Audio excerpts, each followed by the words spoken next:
Neil Doherty? No! There's the call drop. Yeah, that is, yeah. I'll take it. Surprise!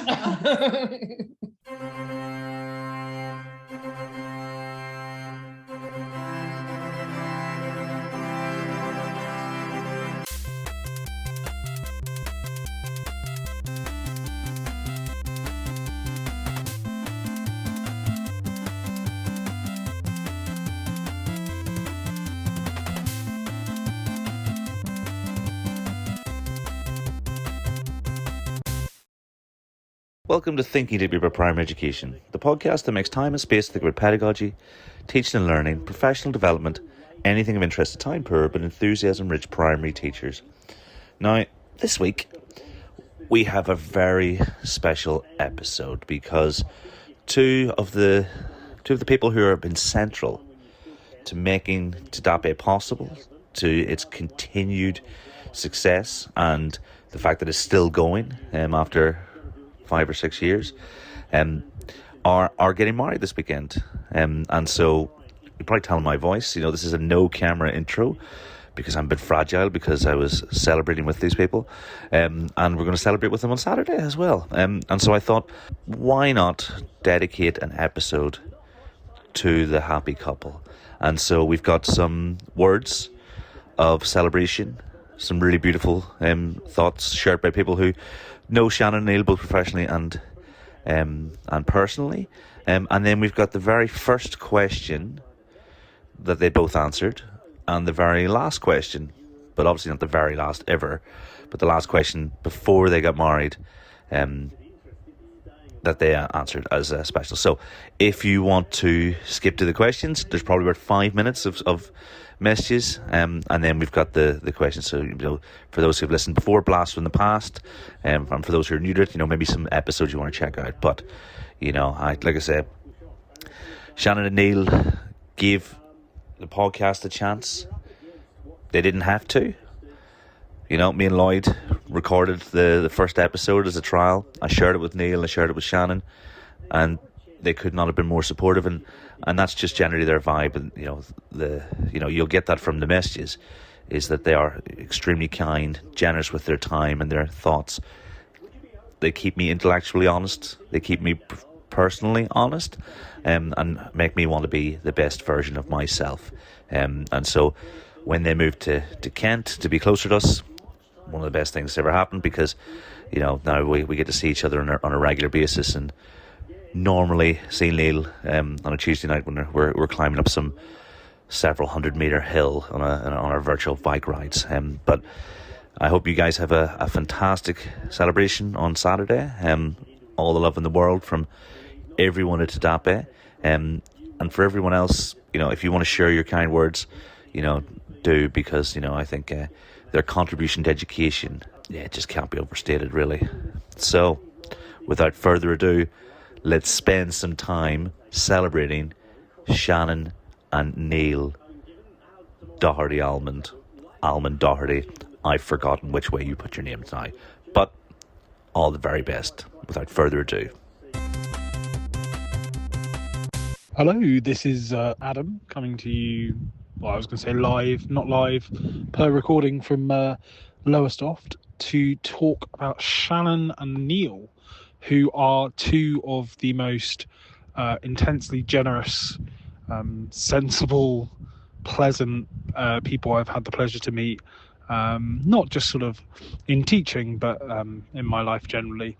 They are one of the reasons I sort of ended up becoming a primary teacher, having trained on the dark side in secondary, and their infectious passion for primary teaching really showed me the error of my ways, and ever since then they've been tremendously good friends and professional colleagues, and it's a great pleasure to me that I'll be going to their wedding a little bit later this week, so best wishes for that, but also thank you for several years of your excellent company. Hi Shannen, Neil, it's Tom Oakley here. sending you all the best for your wedding day and beyond. You guys are such inspirational professionals and people. You attack every day with enthusiasm and curiosity. You treat everyone around you with kindness, and if you take those things on in your wedding, then you'll have great success in the future. Enjoy it. Have a great time. Bye.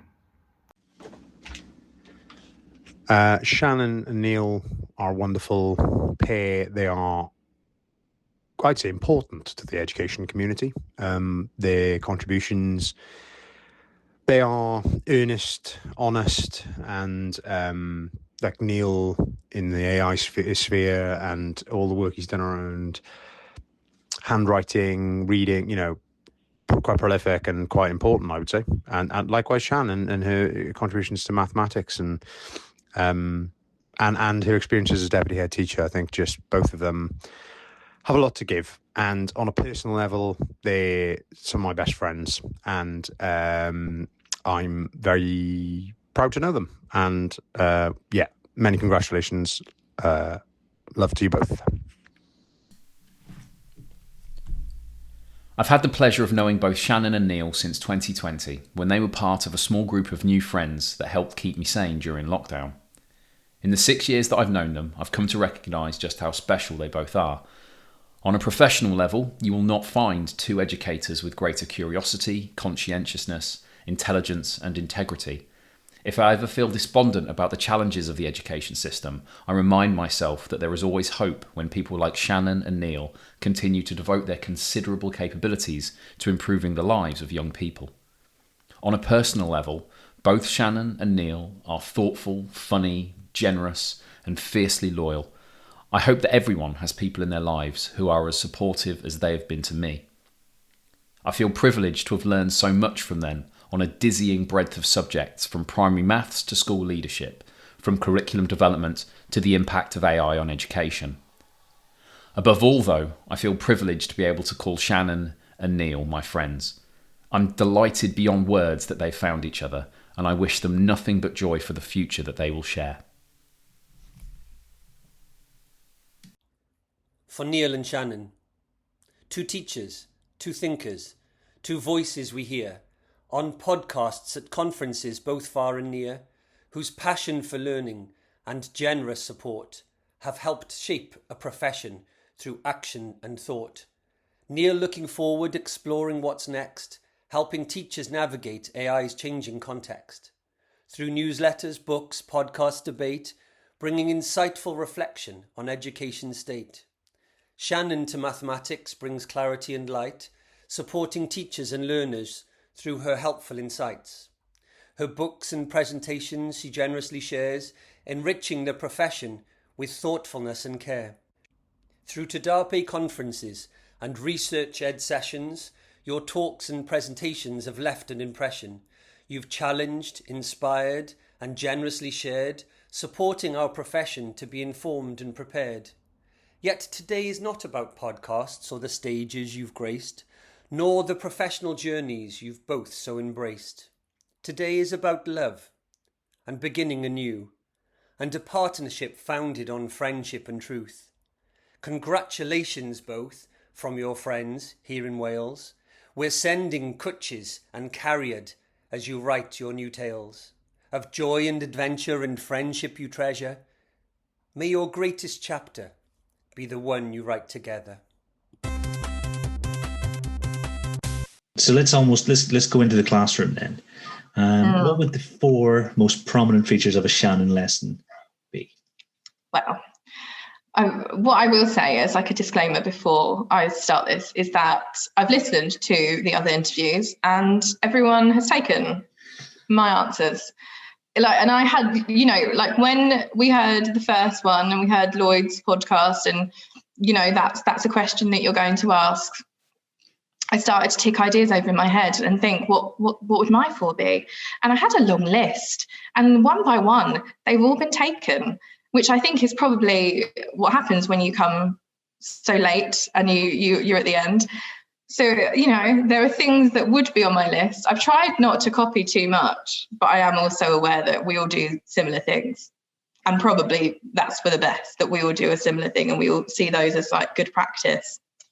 So my first one is like high quality modelling. And I know this has been spoken about, but that sort of I do, we do, you do approach. And I know you and Neil Almond talked about the silent teacher.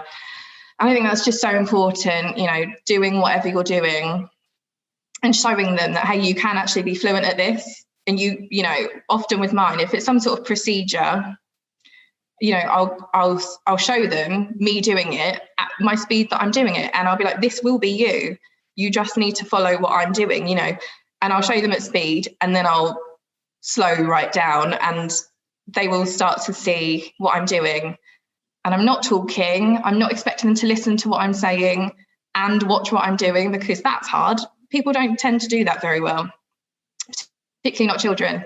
So I do that sort of silent teacher approach, and I, you know, will draw their attention to things, and then we'll start to pick it apart, and then I'll start to explain the thought process, and we'll do some together, create those kind of like worked examples, and you know, they will eventually have a go, and they, you know, they might have more than one go. We might go through the process again and again and again. Some will go off and start. One of those tips that I love, and I think we all loved it when we heard it, was the mini whiteboard tip from Matt Swain at STEP. And I think he said it at Fluid Maths, and it was like, you show one line at a table or one pod of tables at a time. And I was like, oh, that's genius. Why have I never considered this? Instead of the whole class holding it up and you're like desperately trying to see what they've all said. And so that, you know, I incorporate that kind of into my I do, we do, you do. And actually, you know, my children are so used to it now, and I always do it in the same order. So they just do it for me, which is wonderful. Yeah, so that's sort of I do, we do, you do, modelling, scaling it back, really showing that thought process and actually drawing their attention to the really important bits and the why you're doing it, and not just going, well, this is column addition and I'm just going to do it again, and I'll do it again, and then I'll do it again, and eventually you'll just learn it because you've watched me so many times, because that is not a successful approach.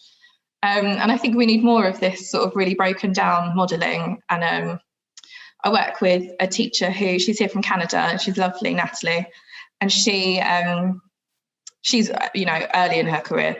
And that's one of the things that we've sort of talked about, is just you can't model too much, just model it for them. And if it means that you've had that kind of like shared experience for a lot of the lesson, but then they can go off and do it, that's far more beneficial and a better use of your time than doing like 3 examples at the front and then off you go. So yeah, that's my first one, which I think lots of people would agree with. If we're going from a maths point of view, which seems to make sense since it's the two of us, then I would talk a lot about representation of structures, which I know Lisa talked about as well. Like I said, I found it hard not to duplicate these ideas, but I could talk for so long about this, because I love talking about representations. I love talking about CPA and the use of manipulatives and what they should be used for and what they shouldn't be used for. And I've had like lengthy debates with people about whether you should just put all the resources out and let them go wild, or if you should really pick carefully what you're using. And I did a talk at my trust conference, actually. We have these wonderful conferences every year where teachers do seminars, and I was asked to do one on maths, and I decided to do one on manipulatives and what manipulatives to use for what and why, and not to just get everything you have out and expect them to use them. At some point, there will be children who can do that, and you can have a tray of resources and they'll go, oh, you know, I'm going to use that for this problem because I know that will work. But it takes a long time to get there, and you have to explicitly teach how to use things. And I'm going to talk a little bit about structures more probably later, but I think more schools are a bit probably more au fait with using manipulatives and sort of edging towards maybe using some high quality images. But I think we think less about structures. I think that is something we probably need to work on as a profession. I don't think that many people are that well versed in what the different structures of calculations are, or what that looks like, or how you can model that best. So that's something that I really like working on, and I would love to work on some more if I can get back into school. But I am working from home, so I can't. But I think one thing that's really important with the representation structures, you just can't take anything for granted. You can't assume that the children understand, or the teachers that you're training, you can't assume that they understand why a tens frame is called a tens frame. That sounds really stupid and you think it's obvious. But if you just give something a name and don't relate any meaning to it, then they'll just start using the words tens frame and have no idea. And so I spent a lot of time with mine being like, why is it called a tens frame? Shall we count the parts? And think, how many counters can we put on here until it's full? And if it's full, what is it? How many is it? And I just don't think you can do enough of that. Same with the bead string, like emphasizing that they are in tens, or like a reckon rec, it's in fives. You can't do enough of that. What seems like you are teaching Granny how to suck eggs, but actually, it's invaluable. And so in the majority of my lessons, there is some representation or structure highlighted. Obviously, at some point, you want to get away from manipulatives, and the goal is that they can do it without them. But for the most part, they're there. And even if it's just that retrieval of like, do you remember yesterday when we used this? We're going to try not to use it today, but it's there if you need it, kind of thing. And that, I think, would help develop that sort of like innate numberness that many of them don't have, and that we need to kind of forge a little. That's my second one, which I'm sure you'll agree with, being you. 100%. My third one has also been talked about, and I think it's been talked about like 3 times, and it's cold calling. And this is one for me that, as far as I can tell, isn't happening like as a rule in many schools. I think if we were like flies on the wall, we probably wouldn't see a lot of it. We'd probably see a lot of hands up, asking the same hands, because it's the easy thing to do and we've all done it. But I think it's really valuable. And I think, that kind of expectation of, I will ask any of you, you all need to be prepared, but also without putting on the pressure and giving them that anxiety. I know Chris talked about that before, and about sort of the way you put yourself in their shoes and you say, oh, I made that mistake as well. I'm so glad you did that. And making sure that that's your culture in your classroom. But I think that misconception of cold calling puts them under pressure, and it's high stress, and it gives them anxiety is so wrong. I just think you need to have that developed in your classroom, and you need to say that, we're all taking part. I have a small class. I need them all to take part. Otherwise, it's just the same 2 children putting their hands up all the time, and it's not fair. And you can't have that that mentality of, I can sit back because so-and-so is really smart and he'll just listen, put his hand up and he'll answer, and then I don't need to tune in. They need to pay attention or they'll never learn. And so I do think, if you've got the right ethos and your environment in your classroom's right, then it's the better form of questioning. And I was talking to someone about this the other day. Weirdly, as you do in your free time, you talk about, teaching and learning strategies. And I was talking about lolly sticks, and how when you start teaching, you have a pot of lolly sticks. And it was very much, you pick it up because then it's fair. And then, the children don't feel under pressure. And I remember at the time when I was in NQT, I was like, I don't want these lolly sticks. And I remember going, I think they're stupid. I don't want them. If I want to ask a child a question, I'll ask them a question. But I was asked to use lolly sticks. So I used the lolly sticks, but it was very much like, I'm pulling out a name. I'm not going to look at the name. I'm just going to say who I want to answer this question. Brilliant. And you don't know that. But it worked. But, I don't think there's any harm in saying to the children, this is cold calling. I don't expect your hands up, because that's not what we do in this room. And, I need to ask you questions because I need to constantly assess you, and I need to make sure that you know what I think you know, and that you haven't been sat there daydreaming.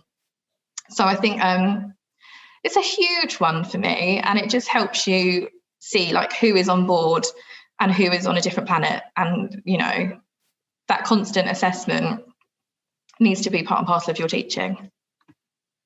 And then my fourth one I'm sort of umming and ahhing about whether or not to include it because it seems like an obvious one to me.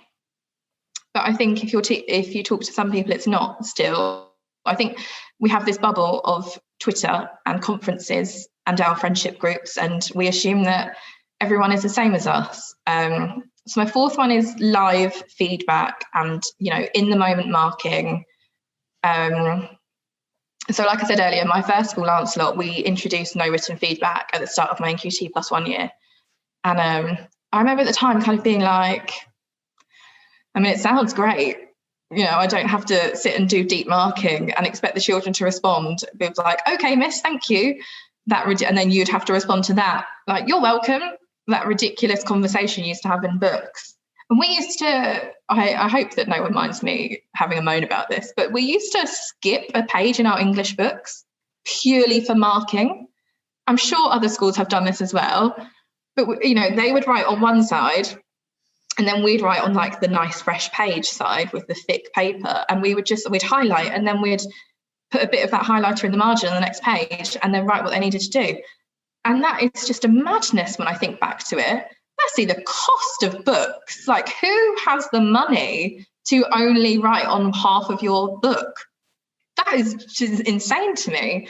But we used to do it, and we used to do it like 3 times a week in every subject. And so anyway, so we brought in the no written feedback, and it was based on that kind of EEF review, a marked improvement, I want to say it's called.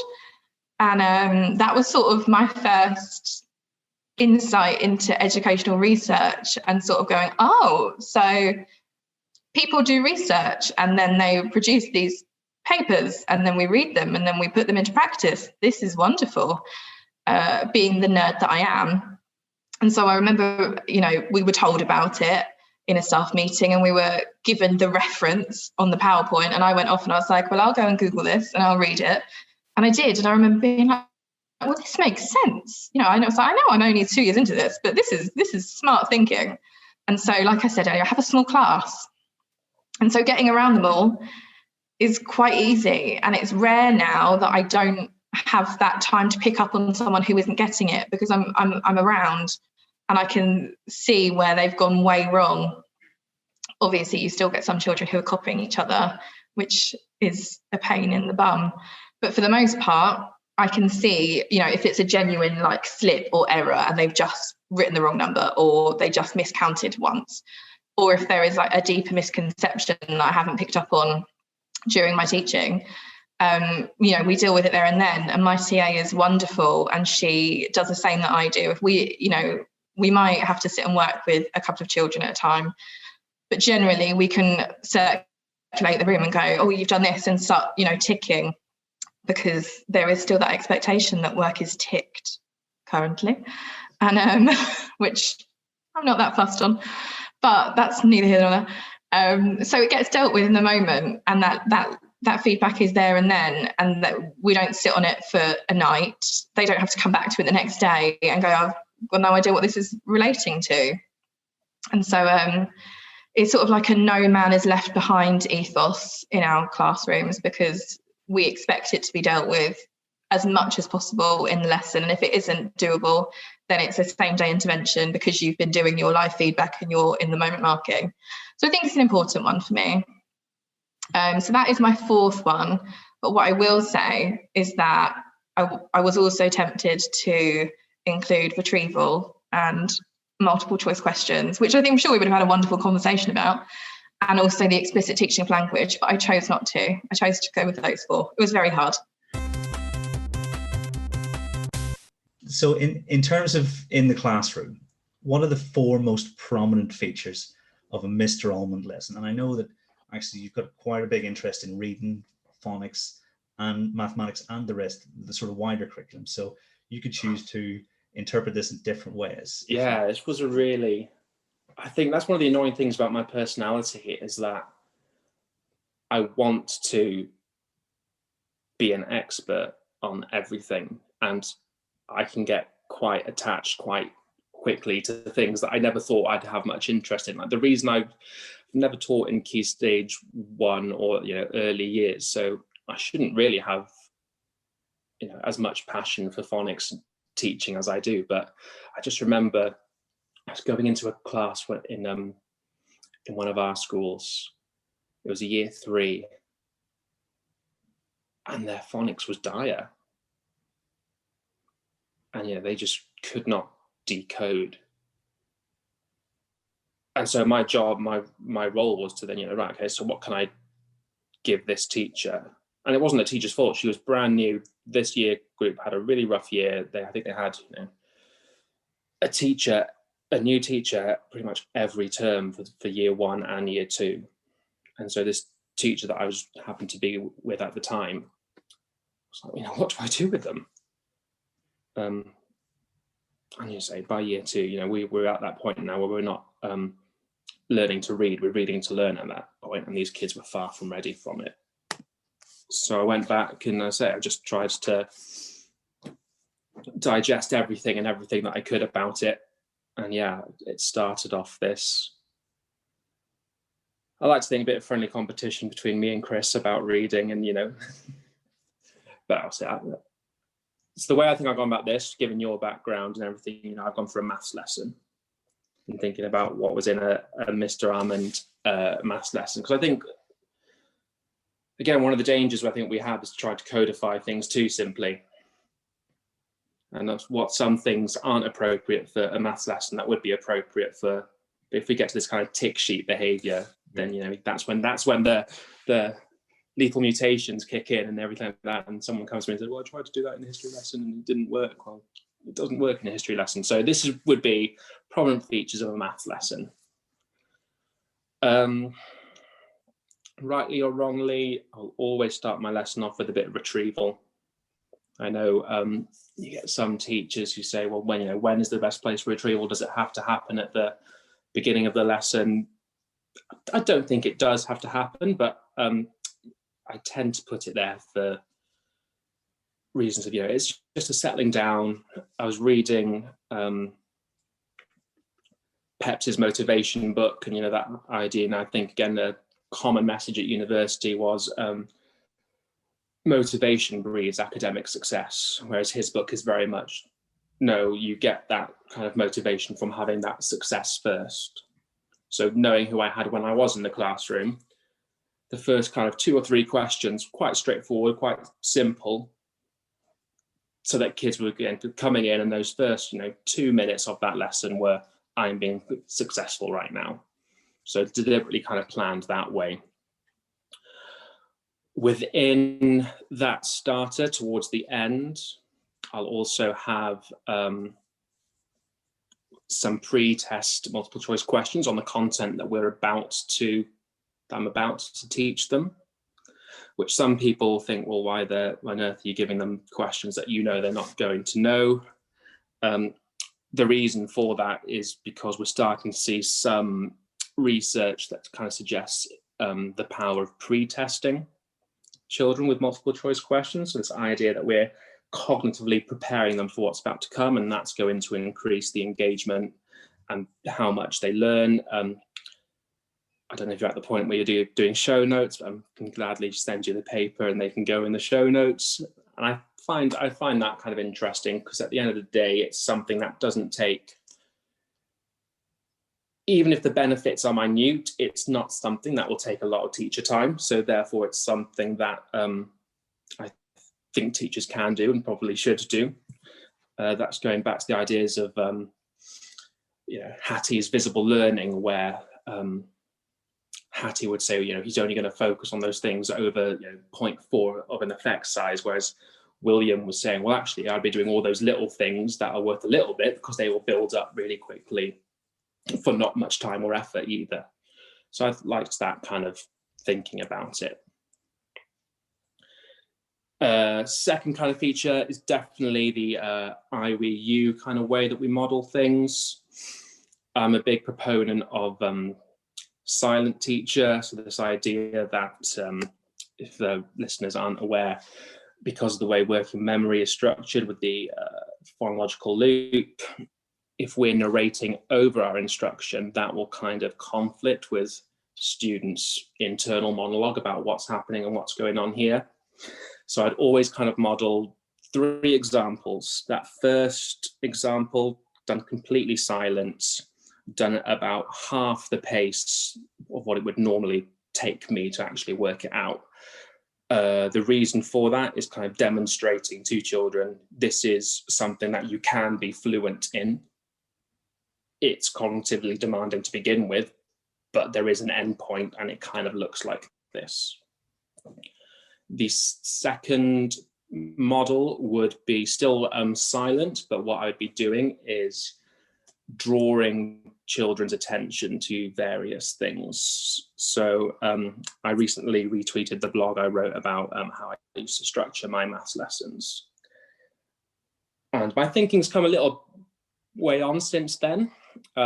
It was very much my kind of journey into mathematical manipulatives wasn't as far as it is now. And I am, as I say, I'm ashamed to say that that is public evidence of me teaching multiplication of fractions by a whole number without manipulatives. Was that your talk at the Research Ed National Conference? And it was one of my talks at one of the research. It was my talk at the Research Ed National, and I think we had Debbie Morgan OBE was in there, I think, and Peter Mattock, author of Visible Learning, was there, and here was me, like, and I just teach them the procedure for how to multiply.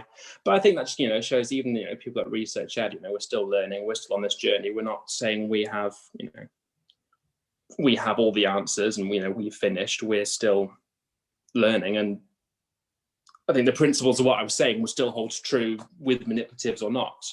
So what I would kind of do would be I would tap certain things. So I would, again, if we're thinking about it as a procedure, I'd tap the numerator, I'd tap the multiplication symbol, I'd tap the whole number, and then I would write whatever the answer would have been, so that children are seeing, all right, that kind of connections there. So you're just drawing their attention to those little things, making sure that working memory is where it should be. One thing, I think we could go on for hours, but I think one thing I think we should leave on today, and then we could probably come back to this, come back and actually, see if we can get Craig on to talk about the ED report in a little bit more detail and see what their plans are for it. And we talked about it before, and you brought it up, but I think with all of these reports, there's something around accuracy of AI tutors that comes up time and time and time again. And you say that, okay, it may be 0.41% or whatever it is, that an AI tutor will get something wrong. And therefore that could equate to about 1 million questions a day or so, if it's for every student. But is our expectation of AI to be 100% correct, or any technology to be 100% correct 100% of the time, too ambitious? Because I know as teachers, there are lessons that we've all taught, we've walked away from them and it's like, why did I do that? Or I've done something completely different and I didn't plan to do that and it just went off on a tangent. And we've all done that, whether it's through an ECT or whether experienced teachers.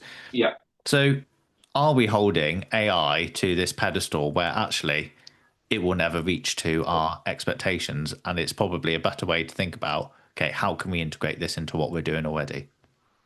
Yeah, definitely. I think that is the approach, is how we can integrate into what we're already doing. I think what makes it so difficult is that we just don't know the proportion of errors that teachers make on a regular basis. And thinking off the top of my head, like, the only way you could do that is if you hired probably thousands of observers to go into a representative number of schools across the age spectrum, making sure that you were primarily looking at across a whole, all the different types of lessons for a large enough portion of time, and they were just noting down errors as they sort of noticed them happen. And maybe then you would get some idea of the proportion of errors that happen daily on a every sort of day current situation. But then you got problems like oh, I'm being observed, so I'm going to make sure that my lessons are really up to scratch this week and stuff like that. So there could still be some issues with that, but it's the only way that I could think about that you could actually do it. I would be surprised. And again, it's just a vibe because humans are fallible to all sorts of erroneous mistakes and errors. But I would be amazed if more, if a teacher didn't make more errors than this sort of 0.14 hallucinations, or whatever that was. If every student in England used them for 2 lessons, so if, this is from that ED tutor. So if every student used this ED tutor for 2 lessons, that would mean about sort of a million errors across that sample. And I hate it when you sort of measure things that way as well. When there's 700,000 days missed a week or something like that. Yeah, it's a rubbish way to report things. But anyway, I digress. Yeah, I think we do. I also think, thinking about ED as well, that is a sort of one-to-one situation. So if one child is gets an error wrong in that message, that's just that one child that's been affected. If a teacher makes an error in a lesson, that's a 1 to 30 error. And so unless the teacher may realize that they've made a mistake, in which case they might try and self-correct. We've certainly all been there where we try to self-correct and the people still remember the wrong thing because that's the way they are, because we go, oh, that was a mistake. Da, da, da, da, da. I think we also got to think about the kinds of errors that we're talking about here. When I certainly did go into many lessons, I would still see work that wasn't necessarily, text on the board or whatever, that wasn't necessarily punctuated correctly. Now, obviously the pupils aren't noticing that, but they are still reading text that isn't punctuated correctly. So is that an error that we're sort of happy with, to say that, that's a potentially, something that it could impact pupils' learning because they're reading it and they're not taking in that orthographic system because they realise, oh, teacher didn't start that proper noun with a capital letter that time, and I haven't realised it's a proper noun, but I'm just going to read on anyway and go, oh, okay, fine. I don't need to use their capital letter for that word because teacher didn't have to, or teacher forgot to, even though it's not a sort of outwardly facing whilst I'm doing some teaching sort of mistake. So yeah, I think we do hold technology because we're so used to it. Sort of, I don't know, maybe we sort of put it on that sort of pedestal of it's all right, it's either right or wrong, and I think that's a big issue that we have with it. We do just take it as gospel. I'm guilty of it as anything. You get a confident message back from ChatGPT or insert whichever one of these chat bots, and you do think it's right, because we're so used to thinking that technology is sort of somehow superior. And when you think about a calculator will always give you the right answer unless it's a user error through the input. And I think the kind of technology that we've had has been that sort of system, that this new technology that does suffer from this sort of feature of hallucinations is kind of quite jarring to our mental models of how we suspect this technology to behave. And so we aren't necessarily good at sort of updating our model around that this could be right, could be wrong. But that said, it's always important to remember that, yes, we talk about keep the human in the loop, keep the expert in the loop, absolutely. But humans are fallible, they make errors, and I would imagine up and down the country on any day, assuming 100% attendance across every school in the country, I would suggest that within 2 lessons, there are probably more than 1 million errors, either that being direct or indirect, being made. And I'd be surprised and shocked if it wasn't. And I call on any researcher who is listening to this, try to find a way to work it out, because I think it would be really interesting. But even I think it would change the conversation around how we think about these, because if we can get the tutor that's better than the tutor, even if let's say for example it's 0.2, well now this combination through ED is better, and I think that would change the conversation a lot. What will it mean for you in your new role, and what will the next 12 months look like? if anything? I think it means that we need to remind everyone that inclusion and SEND is everyone's business. I think a big part of the next year will be laying the groundwork and getting everyone on board. Almost like a few years ago when we were thinking more about pedagogy and like intentional pedagogy, we had to do a bit of a process of everyone needs to know how children learn or how people learn and how memory works, and everyone needs to read Rose and Shannen, and everyone needs to get a basic understanding of where we're starting. I think there's going to be a bit of work that's like preparing the ground for us to plant the seeds, because I don't think if we go in all guns blazing, something will fall, something will drop, or something be misunderstood, miscommunicated, and it could go very wrong. And so it's one of those occasions, I think, where you want to be really kind of proactive and go, yeah, we're going to throw everything out, we're going to start again.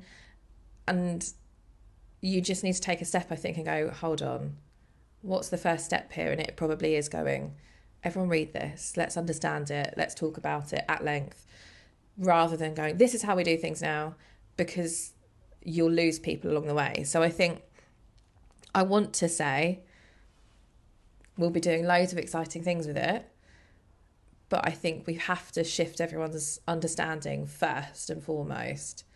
And then there are obviously things that we can crack on with later on in the year. And there'll be teachers who read this or take part in those conversations who start adapting their practice and start, bringing these principles into their day-to-day teaching anyway, which are great.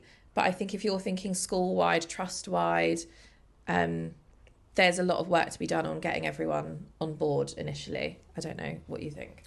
Yeah, I think so. Certainly from my perspective, going in as a head, it starts from the top. Culture starts from the top, right? And and us as leaders, we set the tone for culture around SEND, and SEND should run through the school like a stick of rock, and it should be completely entwined in everything and all decisions you make.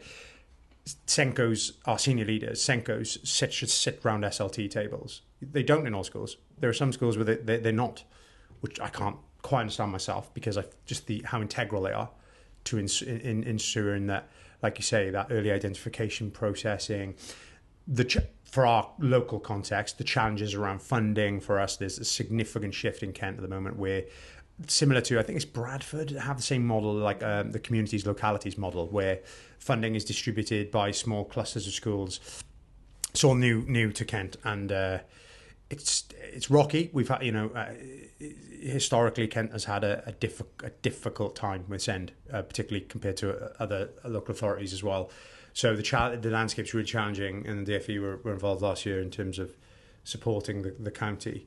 But the bottom line, and I think that, calling back to the episode, they talked about that culture, that culture, and this is exactly what Shannen's saying, it has to come from the very top. It has to come from the very beginning of setting your stall out and about what you do, and everything you do is rooted in it. And so in terms of the implications from my perspective, going to my context, and I'm sure this is probably similar to others, it's about that building, like you said, building on work that's already been done, because it's not like schools haven't done anything towards this. With like say, there's lots of excellent schools with excellent practice.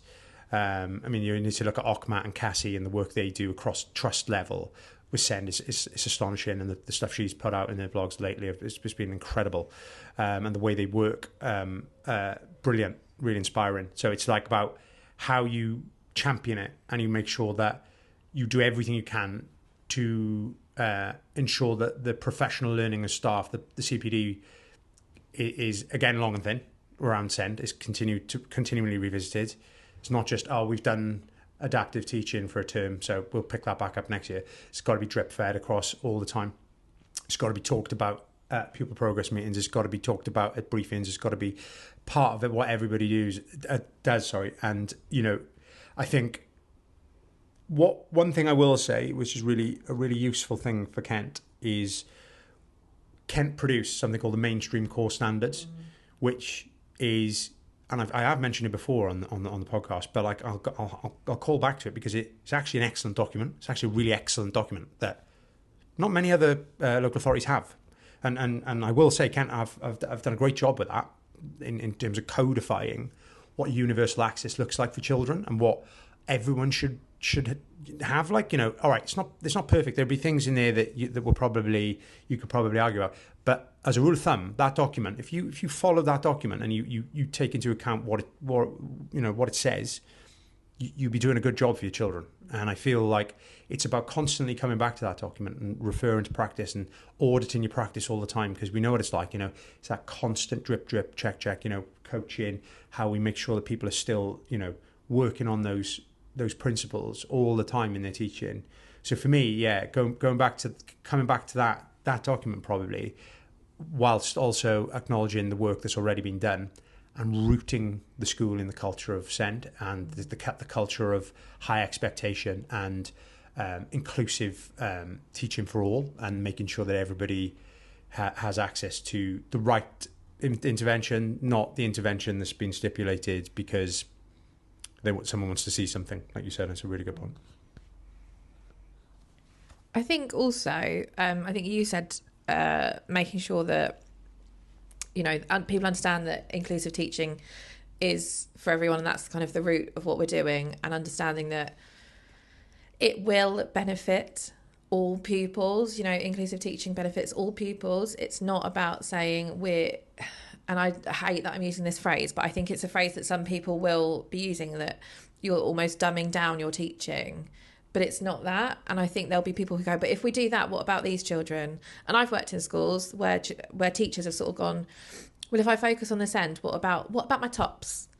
And there's a huge shift to make in so many different ways, which is why you can't run into this too fast, I don't think. I think we need to have an understanding that inclusive teaching benefits all pupils, and that this is what our universal provision should be at the end of the day. But I think if there are people who are saying, right, we get that, our staff get it, what can we do? And you want to do something, like some practical kind of pedagogical steps in the right direction. Things like having a whole school focus on something like checking for understanding. That's something that everyone can do now, regardless of whether or not you've got the right culture for SEND, because you should be doing that anyway. But if you're in a school where you're saying, actually, we're in a decent position, we've done a bit of work on SEND, our teachers really get this stuff, we are ready for it. Things like checking for understanding, that is going to be like one of the biggest kind of strategies, techniques you can use to make sure that your teachers are as proactive and responsive as possible and really meeting the needs of all their pupils. And I mean all their pupils. And I think if you are looking for something to work on, it's like, I don't know, a pedagogical kind of technique, or something you need to think about when you're thinking about coaching or kind of rehearsal in CPD, then something like that, practicing methods for checking for understanding, is probably going to be your first step, I would say. And it's something that my head and I have been thinking about. We've caught up in the last couple of weeks about where we're going, what we're going to be focusing on. We've got an idea of things that we think we might look at.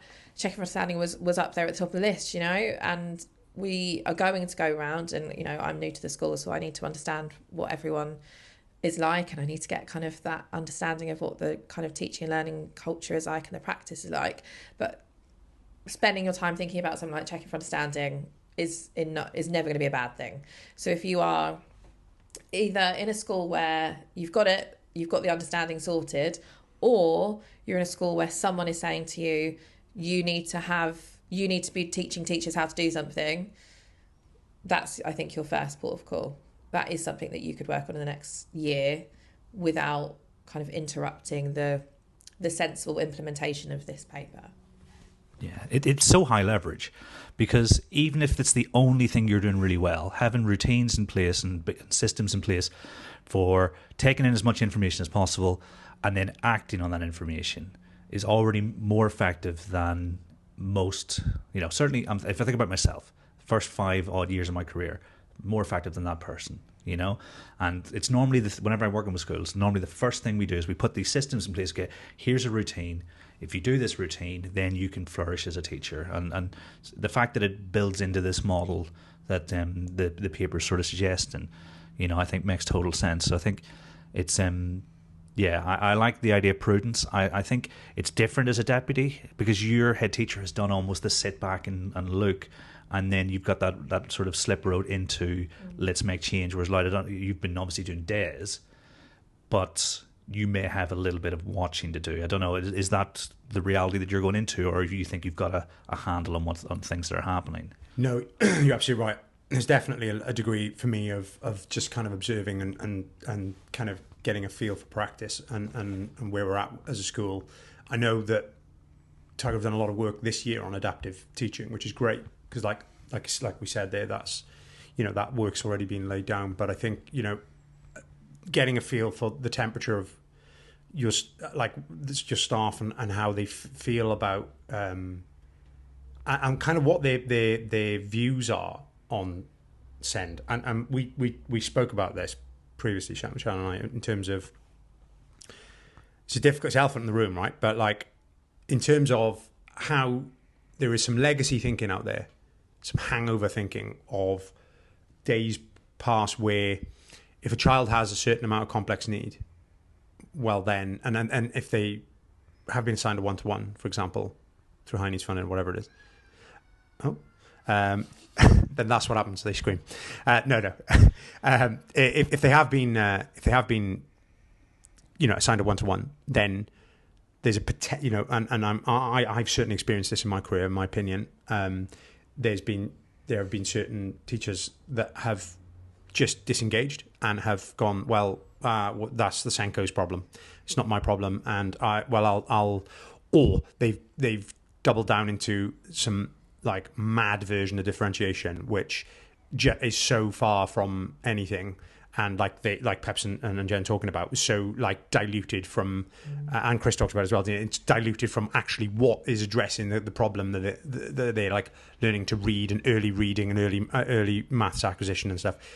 That actually it's just you might as well just be putting them in the corridor, you know, like so. I do think there's that's still that's still something as leaders we've got to get into the skin of and root out and really challenge, because that's not fair. What I will say is, in the same breath, if a teacher's in a school where the mechanisms and systems and structures and support and expertise and training isn't there, I can see why they do that, because how the hell are you supposed to solve that? Like, you know, here's a massively complex learning situation and 29 other children to deal with. Solve it, you know, and that's really not fair on those teachers either. So I'm not saying I'm putting blame solely on them, but it's certainly something that looms large, I think, in schools. Yeah, I think it's right that we do acknowledge that sort of elephant in the room of there are some people, for whatever reason they've got there, whatever their experience is, they think that it's either not their job or it's too much of an issue, like too big of an issue for them to be able to tackle. And those people exist, those schools exist. You know, we have to be realistic. If we're going to think about how we can genuinely put this paper into practice and make it what it should be for those children, you have to acknowledge that there is some poor practice, whether that's poor practice by choice or poor practice by circumstance. We have to call it what it is and say, actually, it's everyone's job. We all need to get on board with it, and acknowledge that if you are trying to differentiate and provide an individual kind of curriculum or provision for every pupil in your class that has been identified as having SEND, you are diluting the provision of the children that genuinely do need that additional to and different from practice, because you're stretched too thin. So if you can make sure that the majority of your pupils with SEND benefit from your highly effective, inclusive teaching, then that means that you have got more breathing space and capacity to then think about those pupils who have got a need significant enough that warrants that difference, I think.